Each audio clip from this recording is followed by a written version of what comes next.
Assalamualaikum warahmatullahi wabarakatuh.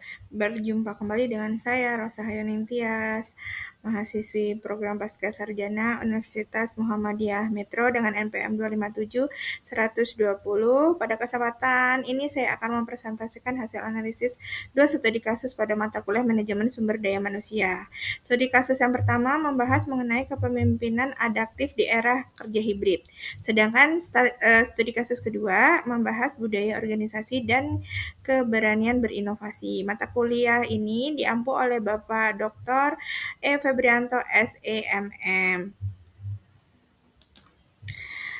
Baiklah, kita akan mulai studi kasus yang pertama, yaitu pada perusahaan Nusantara Digital yang menerapkan sistem kerja hibrid setelah pandemi. Analisis studi kasus yang pertama adalah terjadi pada perusahaan Nusantara Digital dengan permasalahan yang pertama adalah menerapkan sistem kerja hibrid pasca pandemi yang berakibat pada produktivitas awal meningkat, namun employee attachment turun dari 82 menjadi 61. Kolaborasi antar tim melemah, komunikasi antar pemimpin dan karyawan kurang produktif, karyawan kehilangan makna dalam bekerja, dan manajer masih menggunakan gaya kepemimpinan tradisional, command and control. Isu utama dalam kasus ini adalah masalah utama bukan terletak pada sistem hibrid, tetapi kepemimpinan yang belum mampu beradaptasi dengan perubahan. Permasalahan pertama adalah kepemimpinan yang belum adaptif berdasarkan teori adaptive leadership dari Haves and Lansky 2002. Seorang pemimpin harus mampu menyesuaikan gaya kepemimpinannya dengan perubahan lingkungan organisasi.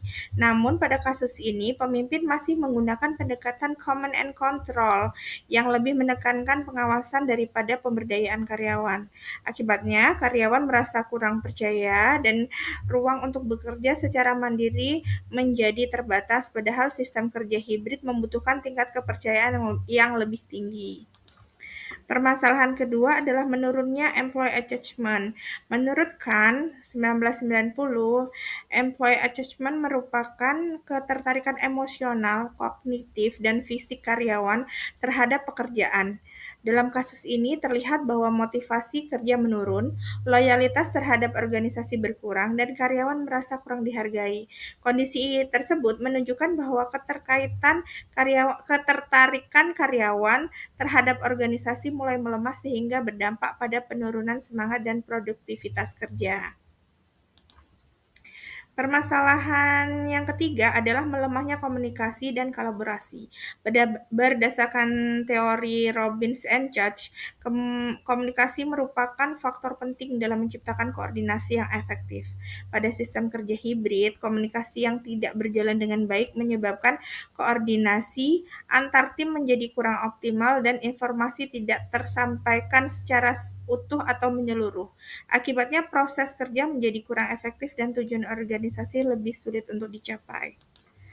Selanjutnya, berdasarkan teori Amy Edmondson, rendahnya psychological safety menyebabkan karyawan merasa takut menyampaikan ide dan khawatir melakukan kesalahan. Akibatnya, inovasi menjadi menurun. Selain itu, berdasarkan self-determination theory dari Deci dan Ryan, generasi muda memiliki kebutuhan akan fleksibilitas kerja, kesempatan berkembang, pekerjaan yang bermakna, serta hubungan kerja yang baik. Apabila kebutuhan tersebut tidak terpenuhi, maka tingkat employee attachment dari retensi karyawan akan menurun. Oleh karena itu, perusahaan perlu memahami perubahan karakteristik tenaga kerja agar mampu mempertahankan motivasi dan ketertarikan karyawan. Berdasarkan hasil analisis, terdapat beberapa solusi yang dapat diterapkan. Yang pertama, perusahaan perlu menerapkan adaptive leadership, yaitu gaya kepemimpinan yang mampu menyesuaikan diri dengan perubahan dan memberikan kepercayaan kepada karyawan. Yang kedua, meningkatkan employee attachment melalui penghargaan, coaching, monitoring, dan pengembangan karir. Sedangkan yang ketiga, memperbaiki komunikasi melalui rapat mingguan, weekly meeting, pertemuan individu, one-on-one meeting, dan pertemuan seluruh karyawan atau town hall meeting. Selain itu, perusahaan juga perlu membangun psychological safety dengan memberikan pelatihan, coaching, pengembangan karir, penilaian berbasis KPI, serta menciptakan budaya saling percaya sehingga setiap karyawan berani menyampaikan ide tanpa rasa takut. Sehingga kesimpulan dari analisis kasus yang pertama adalah permasalahan utama bukan terletak pada sistem kerja hibrid, melainkan pada ketidakpastian kepemimpinan dalam mengelola perubahan organisasi. Keberhasilan sistem kerja hibrid tidak ditentukan oleh lokasi bekerja, tetapi oleh kemampuan pemimpin membangun kepercayaan, komunikasi, dan keterikatan karyawan terhadap organisasi. Selanjutnya, kita akan menganalisis kasus yang kedua, yaitu budaya organisasi dan keberanian berinovasi. Pada kasus ini, perusahaan Nusantara Digital ingin meningkatkan inovasi, namun menghadapi berbagai kendala. Yang pertama, karyawan enggan menyampaikan ide baru karena budaya organisasi masih bersifat hierarkis. Keputusan didominasi oleh pemimpin serta terdapat rasa takut untuk melakukan kesalahan. Akibatnya, kreativitas dan inovasi dalam organisasi menjadi rendah. Berdasarkan analisis tersebut, isu utama dalam kasus ini adalah budaya organisasi belum mampu menciptakan lingkungan yang mendukung untuk berinovasi. Menurut Edgar Schekin, budaya organisasi merupakan kumpulan nilai dan kebiasaan yang mempengaruhi perilaku anggota organisasinya. Dalam kasus ini, budaya organisasi masih terlalu hierarkis sehingga ide-ide baru kurang dihargai. Selain itu, berdasarkan teori Amy Edmondson, rendahnya psychological safety membuat karyawan takut dikritik, takut gagal, dan akhirnya memilih untuk tidak menyampaikan gagasannya. Kondisi tersebut menyebabkan kreativitas menurun, inovasi sulit berkembang, dan organisasi menjadi kurang adaptif terhadap perubahan. Selanjutnya, berdasarkan teori learning organization dari Peter Sachs, organisasi seharusnya membangun budaya belajar melalui berbagai pengetahuan dan kolaborasi. Namun pada kasus ini, pembelajaran belum menjadi budaya organisasi. Selain itu, menurut ekspektasi teori dari Viktor Fromm, seseorang akan termotivasi apabila usaha yang dilakukan dihargai dan memberikan manfaat. Karena penghargaan terhadap inovasi ini masih rendah, maka motivasi karyawan untuk berinovasi jadi ikut menurun. Sehingga solusi untuk mengatasi permasalahan tersebut pada perusahaan yang perlu membangun budaya organisasi yang mendukung inovasi adalah hal ini dapat dilakukan dengan menciptakan budaya yang terbuka terhadap ide baru, meningkatkan psychological safety, serta mendorong terbentuknya learning organization melalui pelatihan, berbagai pengetahuan, dan kolaborasi lintas tim.